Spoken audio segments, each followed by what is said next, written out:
एक फौजी जब छुट्टी पर घर आता है तो कितनी खुशी होती है। सरहद पर तैनात वो हाथ जो कल तक बंदूक की कमान थामे हुए थे, आज घर की कुंडी खटखटाते वक्त कांप रहे हैं।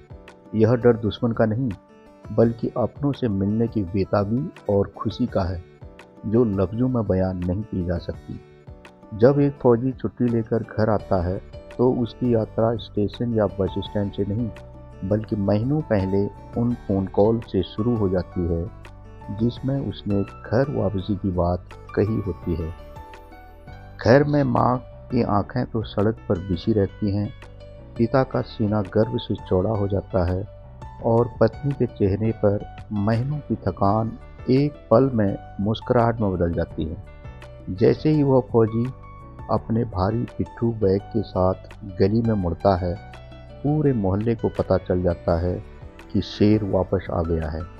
घर की दहलीज पार करते ही सबसे पहले माँ का आंचल और पिता का थपथपाता हाथ उसे यह एहसास कराता है कि अब वह सुरक्षित है।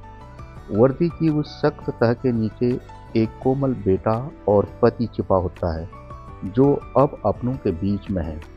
फौजी के लिए घर की दाल रोटी दुनिया की सबसे महंगे पकवान से बढ़कर होती है। वह अपनी वर्दी खूंटी पर टांग कर जब साधारण कपड़ों में आंगन में बैठता है, तो वह सरहद की कड़कड़ाती ठंड और बारूद की गंध को भूलकर पेड़ की ठंडी छांव और अपनों की बातों में खो जाना चाहता है। वह अपने बच्चों के साथ बच्चा बन जाता है, मानो वह खोया हुआ समय वापस बटोर लेना चाहता हो।